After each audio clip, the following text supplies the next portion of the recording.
군인이면서 동시에 외교관. 오늘 저희가 살펴볼 자료들이 바로 이 두 가지 정체성을 한 몸에 지닌 사람들, 바로 국방무관에 대한 이야기입니다. 네, 대사관에 파견된 군인이라는 건 뭐 대충 알겠는데 이분들이 정확히 어떤 일을 하는지 여러분도 궁금하지 않으셨어요? 그렇죠. 보통 뭐 영화 같은 데서 보면 되게 비밀스럽게 기밀 빼내는 스파이처럼 나오거나 아, 맞아요. 아니면 그냥 화려한 파티 같은 데 가서 칵테일만 마시는 그런 이미지로 나오잖아요. 네네. 근데 실제 역할은 그보다 훨씬 더 복잡하고 전략적입니다. 뭐랄까, 보이지 않는 전쟁의 최전선에 있는 사람들이라고 할 수 있죠. 그 지점이 바로 우리가 흔히 갖는 오해랑 실제 모습의 가장 큰 차이겠네요. 네, 그렇습니다. 그래서 오늘 여러분이 보내주신 자료들을 바탕으로 이 국방무관의 역할이 역사적으로 어떻게 변해왔는지, 또 최고의 무관이 되려면 어떤 역량이 필요한지, 그리고 각 나라에선 이 전문가들을 어떻게 키워내는지 한번 깊이 파헤쳐 보겠습니다. 네, 자료들이 아주 흥미롭습니다. 위키피디아 항목부터 시작해서 실제 국방 외교정책 보고서, 그리고 특정 국가의 무관 역량 모델을 분석한 심층 연구 논문까지 아주 다양하게 준비되어 있죠. 좋습니다. 이번 시간을 통해 단순히 정보를 요약하는 걸 넘어서 이 국방 외교라는 복잡한 세계의 본질, 그리고 그 안에서 활약하는 전문가들의 모습을 좀 생생하게 그려보는 게 저희의 임무라고 할 수 있겠습니다. 네, 자, 그럼 가장 기본적인 질문부터 한번 시작해 볼까요? 자료에 나온 미군의 해외 주재 장교, FAO라고 하던데, 이걸 예를 들면 특정 지역에 초점을 맞춘 정치, 군사 작전 전문가라고 정의되어 있거든요. 말이 조금 어렵네요. 이걸 좀 쉽게 말하면요. 그냥 대사관에 있는 미니 국방장관이다. 이렇게 생각하시면 편할 것 같아요. 미니 국방장관요? 네, 단순히 군사 문제만 아는 게 아니라 그 나라의 정치판이 어떻게 돌아가는지, 경제 상황이 군에 어떤 영향을 미치는지 이런 것까지 전부 다 꿰뚫고 있어야 하거든요. 와, 사실상 그 지역에 걸어 다니는 브리핑 자료, 뭐 그런 셈이죠. 걸어다니는 브리핑 자료라니 표현이 확 와닿네요. 그런데 이런 역할이 처음부터 이랬던 건 아니겠죠. 당연하죠. 자료를 보니까 19세기 오스트리아 제국의 육군 원수였던 라데츠키의 지침이 나오는데 이때 무관의 역할은 거의 파견국의 군사력이나 안보 상황 정보를 수집하고 분석하는 데 완전히 집중되어 있더라고요. 네, 맞습니다. 그때는 전형적인 정보장교, 거의 탐정에 가까운 모습이었죠. 그런데 이것과는 또 완전히 반대편에 있는 개념도 있어요. 어떤 거죠? 바로 건보 외교, 영어로는 건보 디플로머시라고 하는 건데요. 건보 외교요? 근데 이게 뭐냐면 19세기 아편 전쟁 때 영국이 군함을 그냥 끌고 와서 무력을 과시하면서 외교 협상 테이블을 자기들한테 유리하게 만들었던 방식에서 나온 말이에요. 아, 그러니까 그냥 군사력으로 협박하는 거군요. 그렇죠. 힘으로 밀어붙이는 거죠. 오늘날의 외교와는 완전히 다른 개념입니다. 바로 그 지점이 현대 국방 외교의 출발점이 되는 거겠네요. 정확합니다. 오늘날의 국방 외교는 군사력을 위협이 아니라 신뢰를 쌓는 도구로 사용하거든요. 아, 신뢰요. 한 자료를 보면 현대 국방 외교 활동으로 고위급 군 인사교류나 연합훈련, 외국군 훈련 지원 같은 것들을 꼽고 있어요. 전부 다 협력과 신뢰가 없으면 불가능한 일들이죠. 그러니까 과거의 그 정보 수집 기능에 더해서 이제는 관계를 만들고 협력을 조율하는 역할이 훨씬 더 중요해졌다. 이런 말씀이시군요. 맞습니다. 다른 학술 자료에서 현대 군사외교의 5대 기능을 정리했는데 이걸 관통하는 하나의 키워드가 바로 조율자예요. 조율자. 물론 첫 번째 기능은 여전히 정보 수집하고 분석하는 거지만 나머지 4가지, 그러니까 양국 군 간의 협력을 증진하고 방문을 조율하고 무기 계약을 지원하고 또 국가를 대표하는 역할, 이런 것들은 전부 관계 속에서 이루어지거든요. 그러네요. 그래서 과거에는 정보를 캐내는 탐정이었다면 이제는 신뢰를 바탕으로 국가 간의 복잡한 군사 협력이라는 오케스트라를 지휘하는 마에스트로가 된 셈이죠. 와, 마에스트로라. 그렇게 복합적인 역할을 하는 마에스트로가 되려면 보통 사람을 뽑아서는 안 될 것 같은데요. 대체 어떤 사람들이 어떤 과정을 거쳐서 만들어지는 건가요? 그렇죠. 미군 FAO 프로그램의 자격 요건만 봐도 정말 만만치가 않아요. 어떤데요? 최소 7년에서 10년의 군 경력을 가진, 그러니까 이미 베테랑인 영관급 장교여야 하고요. 이미 베테랑이군요. 네. 그리고 언어에 대한 재능이나 엄청난 노력을 증명해야 하는 건 아주 기본이고요. 잠깐만요. 10년차 베테랑 장교를 뽑아놓고 또 훈련을 시킨다고요? 네, 그렇습니다. 자료 보니까 그 기간이 최소 3년에서 5년이나 걸리던데 그 정도면 거의 의사 한 명을 키우는 시간이잖아요. 맞아요. 도대체 그 기간 동안 뭘 하길래 그렇게 오래 걸리는 거죠? 말 그대로 한 지역의 전문가를 그냥 만들어내는 과정이기 때문이에요. 첫 단계부터가 남달라요. 어떻게요? 캘리포니아에 있는 해군 대학원 같은 곳에서 1년 동안 특정 지역에 대한 국가안보학 석사 학위를 따게 합니다. 아, 석사 학위부터 시작하는군요. 네, 이론적인 토대를 아주 단단히 다지는 거죠. 그 다음은요? 그 다음엔 국방외국어대학교라는 곳에서 짧게는 6개월, 길게는 18개월 동안 오직 언어에만 몰입시켜요. 18개월 동안 언어만요? 네. 그리고 마지막으로는 실제 배정될 지역에 가서 1년 가까이 살면서 이제 현지 문화에 적응하고 언어를 완성하고 실무 네트워크를 쌓는 현지 훈련을 거칩니다. 와, 그러니까 이론, 언어, 현장 경험, 이 3박자를 완벽하게 갖춘 전문가를 키워내는 거예요. 거기다 지원 자격에 1급 비밀 취급인가, 그러니까 TSSCI가 가능해야 한다는 조건도 있더라고요. 이건 단순히 뭐 신원조회를 통과하는 수준이 아니잖아요. 그렇죠. 국가의 가장 민감한 정보 자산을 다룰 수 있을 만큼 완벽한 신뢰를 받아야 한다는 의미니까요. 정말 엄청난 투자를 하는 거죠. 네. 그래서 육군에만 이런 인력이 한 1,200명 정도 된다고 하고요. 해군이나 해병대까지 합치면 훨씬 더 많습니다. 그렇군요.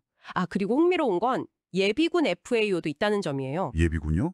네, 평소에는 민간 분야에서 뭐 국제적인 비즈니스를 하거나 학자로 활동하다가 필요할 때 군으로 돌아와서 그 경험을 활용하는 거죠. 일반적인 군 경력만으로는 얻기 힘든 전문성을 더해주는 아주 중요한 역할을 합니다. 알겠습니다. 그야말로 엄청난 시간과 비용을 들여서 최고의 전문가를 키워내는 거군요. 그런데 그렇게 뭐 학위도 따고 언어도 배우고 현장 경험까지 쌓았다고 해서 모두가 최고가 되는 건 아닐 것 같아요.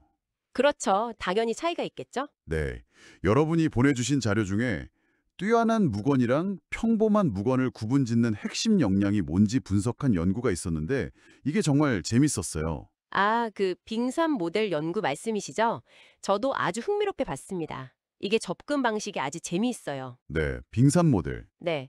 우리가 보통 역량이라고 하면 떠올리는 거, 뭐 지식이나 기술 같은 것들은 사실 물 위에 드러난 빙산의 일각에 불과하다는 개념이거든요. 아, 그러니까 눈에 보이는 스펙 같은 것들이요? 맞습니다. 하지만 한 사람의 행동을 예측하고 더 높은 성과를 내게 만드는 진짜 동력은 수면 아래에 잠겨있는 그 거대한 얼음 덩어리, 즉 동기, 성격, 가치관 같은 보이지 않는 역량이라는 거죠. 그렇군요.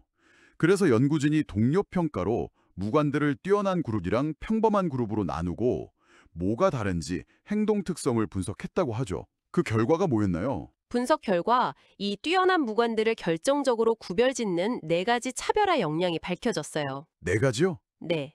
첫 번째는 관계 형성, relationship building 능력이에요. 잠깐만요.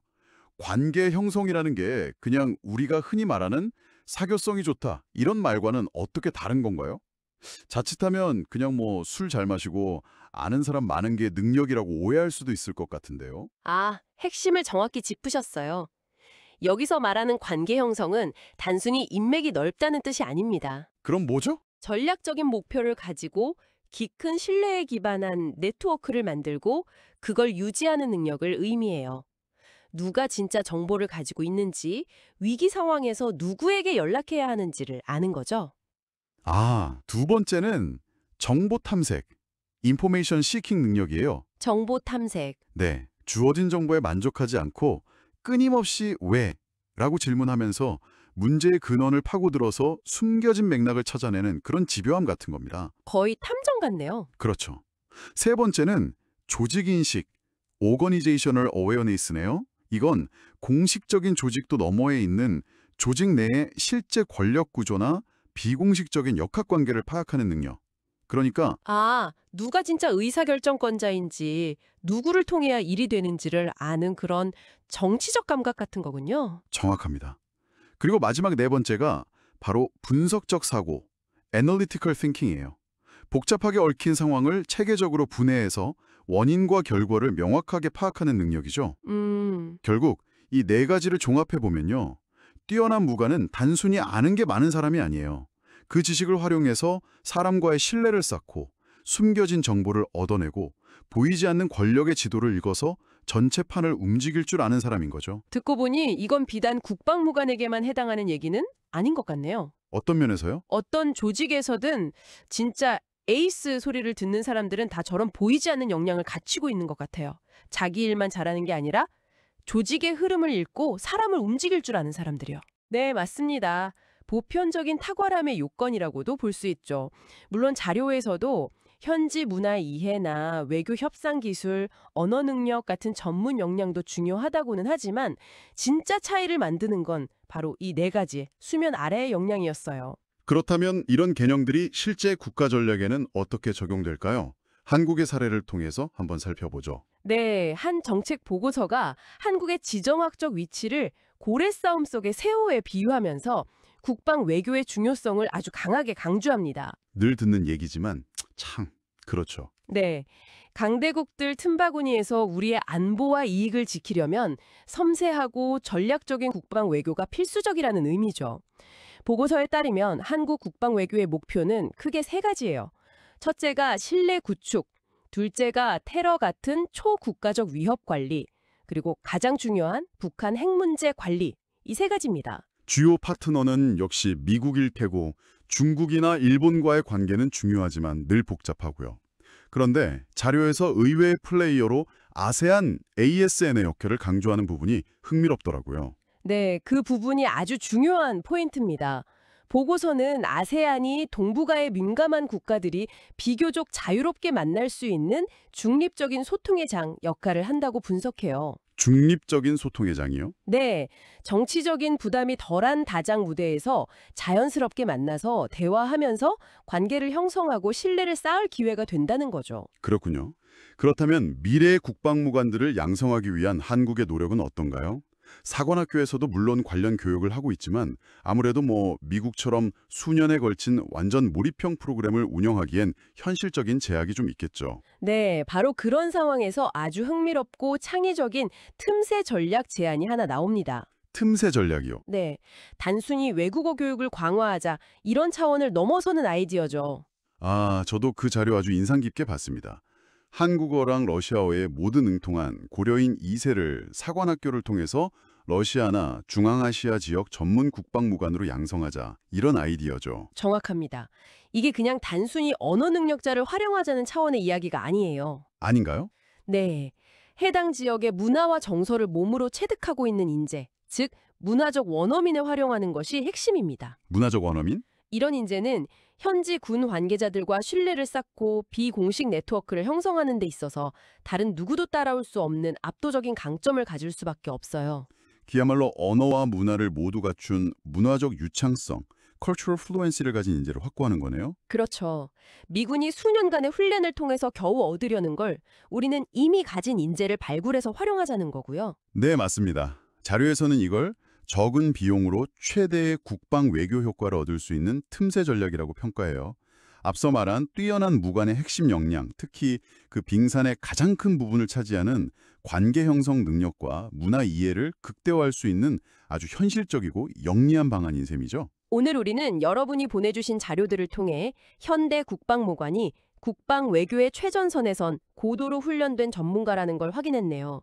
단순히 군사 지식뿐만 아니라 지역 전문성, 언어 능력, 그리고 무엇보다 복잡한 인간관계와 정치 지형을 항해하는 섬세한 역량을 필요로 하는 자리군요. 맞아요. 특히 뛰어난 무관을 만드는 그 차별화 역량, 즉 관계 형성, 정보 탐색, 조직 인식, 분석적 사고, 이런 것들은 결국 사람과 시스템을 얼마나 깊이 이해하고 통찰하느냐의 능력으로 귀결됩니다. 네. 수면 아래에 잠긴 빙산의 그 거대한 부분을 볼 줄 아는 능력, 그것이 진짜 차이를 만드는 거죠. 자, 자료들은 각국에 어떻게 이 전문가들을 훈련시키는지 잘 보여주었습니다.